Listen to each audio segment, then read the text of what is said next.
would like to invite the next speaker, Dr. Uri Schattner.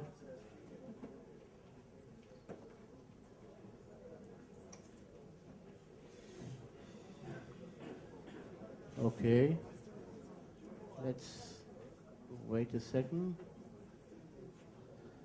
Okay, Uri Schattner, Dr. Uri Schattner will talk about climatic response to forced regressions through the subsea gas systems. Uri got his BSc in geology and biology from the Hebrew University and his master and PhD degrees in geophysics at the Tel Aviv University. He is the head and co-founder of the Department of Marine Geosciences at Cherny School of Marine Sciences in the University of Haifa, head of the Seismic Interpretation Lab, and his research focuses on the tectonics and basin development through the seismic interpretation. Uri, please. Thank you. Forced regressions, what are they? When an area is exposed to aerial conditions, a region is exposed, the exposure is caused by vertical tectonics and relative sea level changes. But then the area is exposed, and the sediment, the sedimentary system, reacts. But what I will try to show you in this short talk, that there's another component between together with these two components, the vertical tectonics and the sea level change, which is gas systems. And gas systems are much more widespread than we know, are much more, we find them in many places. So before I start, I'm going to summarize 3 papers that were published in recent years. This one, Filling Up the Shelf, a Sedimentary Response to the Last Post-Glacial Sea Rise, is presented outside as a poster, together with Michael Azar, Gideon Tibor, Tzvi Ben Abraham, and Itzik Makovsky. And this one afterwards, about an active gas migration system, continues the first one, and you will see some results in a minute. And the third one is actually the second part of this talk. It's about the Great Escape, an intra-Messinian gas system in the Eastern Mediterranean. So together with Dana Harari, Nicholas Waldman, and Moshe Reshef. And also, before I start, I want to thank John Hall, Barak Herut, Revital Buchman, Gal Hartman, Roni Sadeh, Orna Buch, Ari Golan, our students in the Department of Marine Geosciences, supporting and funding the Chinese School of Marine Sciences, the Margaret Kendrick Blodgett Foundation, Paradigm Geophysical, Kingdom Suite, Schlumberger, Petrel, ILDC, Modine Energy, and GGR. So thank you for supporting, and very important, the captains of the ships, Gidon Amit and Giora Boxer. So let's start with 2 observations, maybe 3. We saw in the subsurface of Haifa Bay this very nice chimney going all the way up to the seafloor over here. And here you can see the 2 attributes, amplitude and similarity over here. We will come back to this chimney in a few moments. And at the seafloor, you can see these very small circular features that might be pockmarks. So we saw it in the backscatter and also in the bathymetry. Actually, we saw 720 such pockmarks, or suspected pockmarks. So to investigate them, we went to several cruises to collect data, very high resolution, single channel seismic data. And this year, we're going to check this area over here with the Tziona, and this is the Sparker. We collected this data. This is the high-resolution single-channel seismic reflection data over here, this section over there, and as a comparison to the multi-channel seismic reflection data. So This is a very prominent unconformity that we will get back to in a few moments. The section is located over here. We saw in the data an active gas system, and so many gas-related features. So, for example, this active seepage on the seafloor. This is the seafloor, by the way, two-way time, and look at the numbers over here. This is very high-resolution data. Active seepage. It is located over here, and it was active 3 consecutive years, and we're going to check it this year also. Gas over here, and gas front appearing in the subsurface. And in other places over here, the gas front was much higher, and the seafloor shows a low cohesion region. And we will look from above on this region, some bright spots over here. And this is the low cohesion region from above. The section is located over here, and at the bottom part, this is a pockmark, a circular feature, 60 meters wide. So a pockmark, by definition, is something that comes out of the sea floor. It has to be under sea, under marine conditions. So this is the low cohesion part going down from 30 meters water depth to 40 meters water depth. So if we summarize the finding in one slide, on the seafloor about 720 suspected pockmarks, active seepage, 3 consecutive years, a low cohesion zone that is located over here. We saw a gas cloud, gas front, which is mapped all the way in this region. This is the region. Gas masking and bright spots in the subsurface, all of them located here, offshore Haifa. But this is not the only place, offshore Israel, where we see gas coming to the surface. Here are more evidence from other studies, for example, Arik Golan's work, and Coleman and Ballard over here that saw actual seepage on the seafloor. So this phenomena is much more widespread, and it is active all over the continental shelf. And basically, everywhere you look, you see gas seeping. So if we see the emission and maybe a sort of a reservoir, this gas front, so what is the path to the surface and where is the source? So now we go back to the chimney that we saw earlier.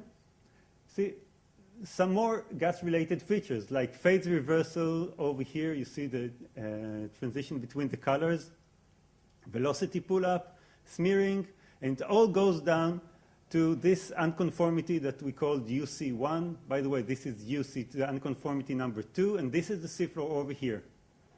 Remember the yellow line on the very high-resolution line?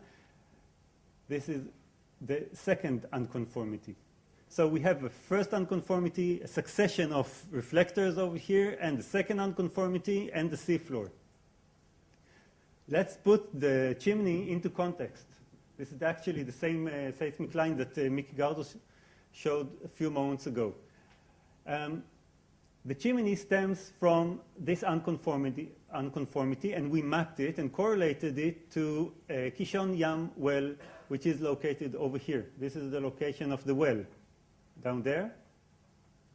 And we tried to correlate the seismic section with the well, and came up with, this is a section below the unconformity. In red is the unconformity, and it correlates with the mid-Pleistocene unconformity that we can map all over the continental shelf of Israel.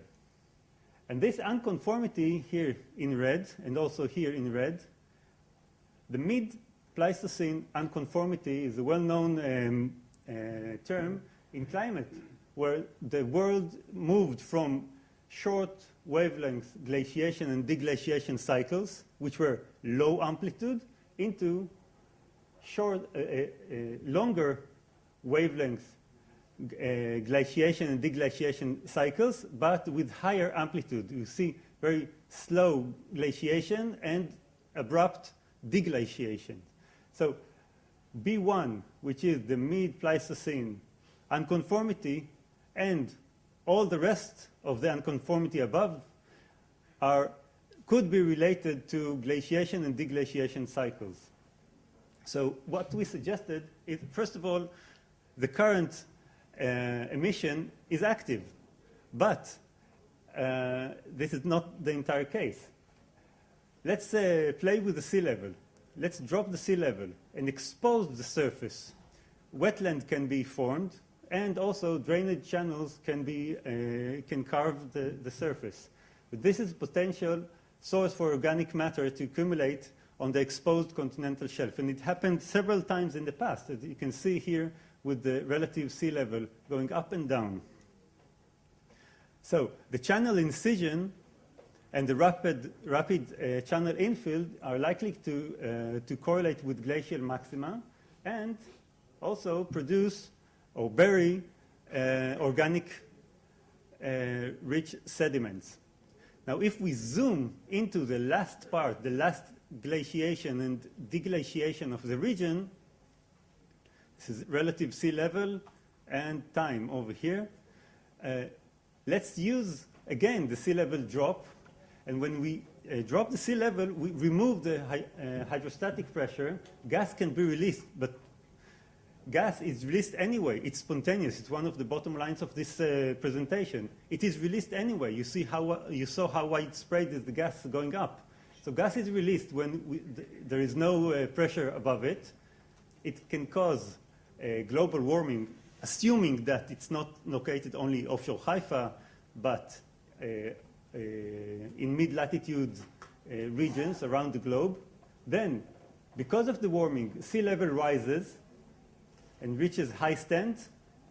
Seepage is buried underwater in sediments, and the seepage to the atmosphere stops, which actually is a negative warming effect, a negative climatic effect, negative feedback. And to drop the sea level, the drop in sea level over here exposed the continental shelf offshore Haifa and produced this yellow line over here. Once the sea level rose again, all the way up here, these sediments accumulated, and some of them absorbed the gas that came up through the chimney, for example, that we saw earlier. So these sediments are post-LGM, post-last glacial maximum. They stop most of the gas from coming up and trap the gas front. So we saw an active gas system, but it is not unique to Haifa or to offshore Israel. We think it is underestimated. It is an underestimated marine methane contribution from mid-latitude continental shelves into the water and maybe to the atmosphere. And we point out that global warming and sea level rise induces negative restraining feedback for gas emission across mid-latitude continental margins. And if you go to higher latitudes, it's a positive climatic feedback. So we saw Haifa Bay over here and the gas emission on the sea, on the continental shelf. But what happens in the basin itself?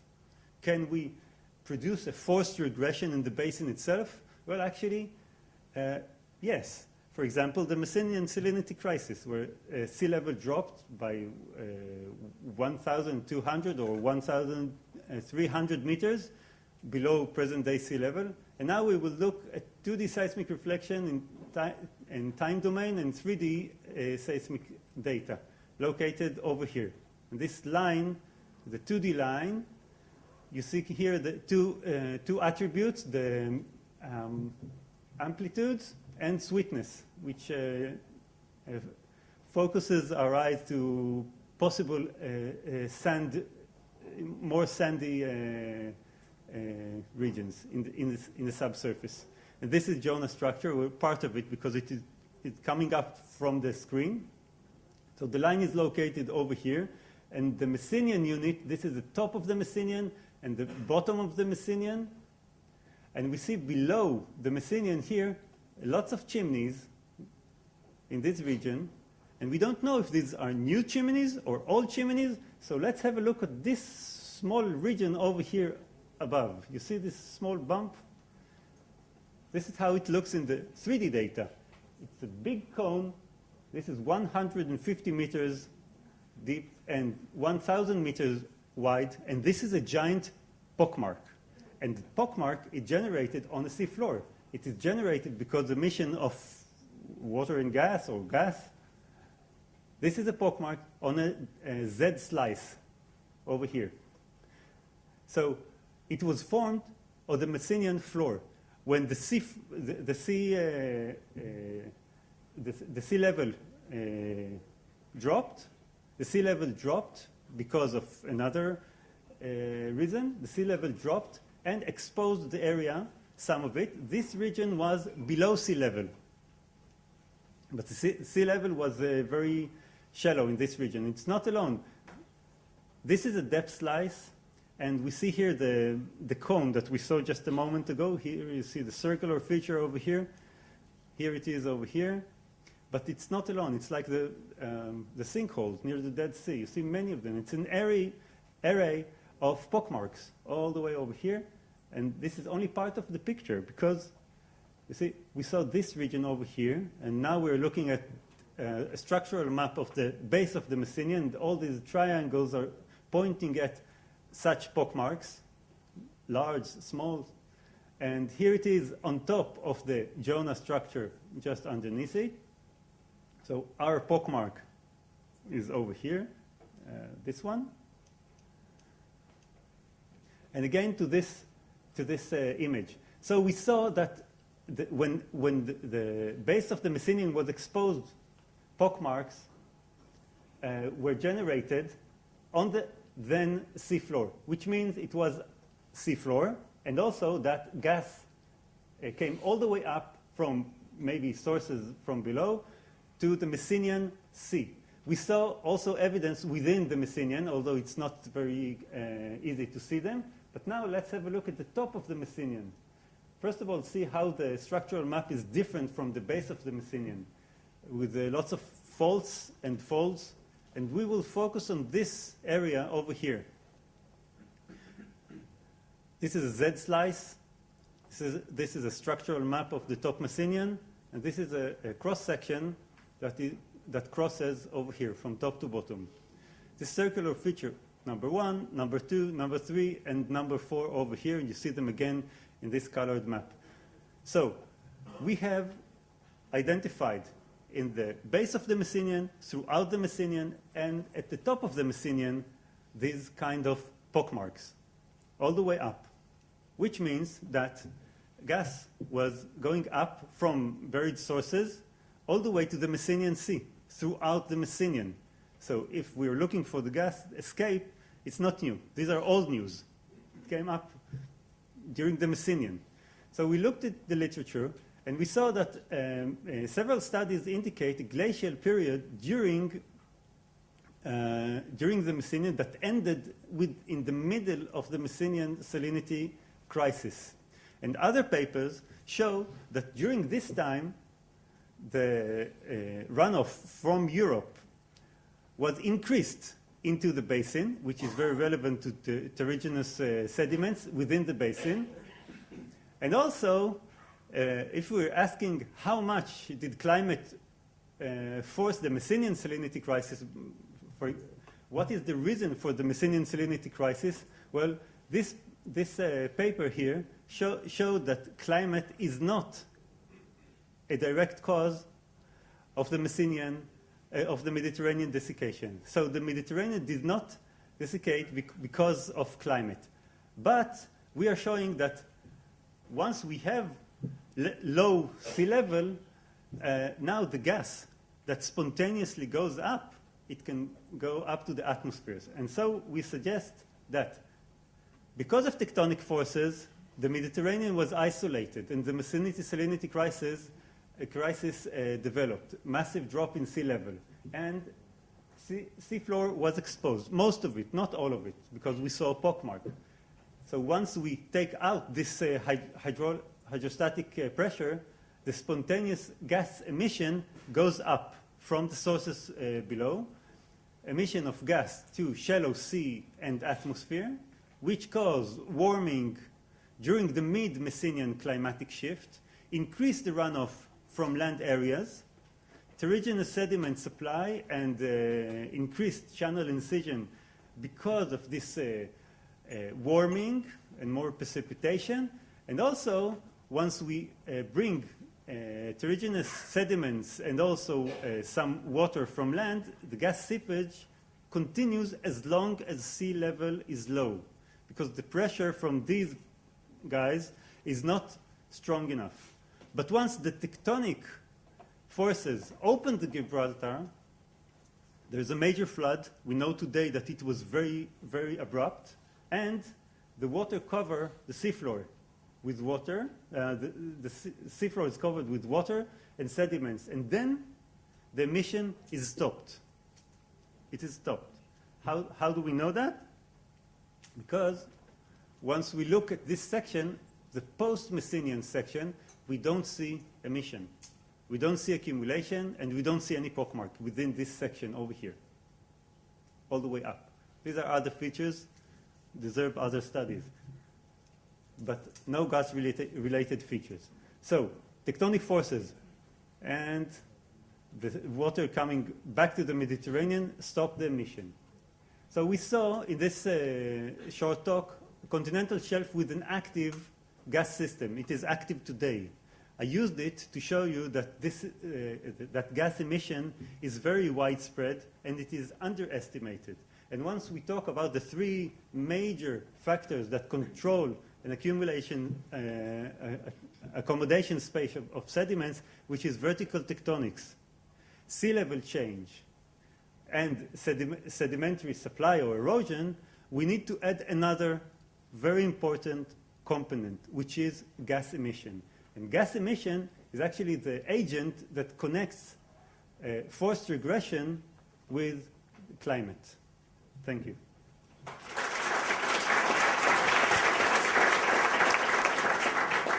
Okay, two questions.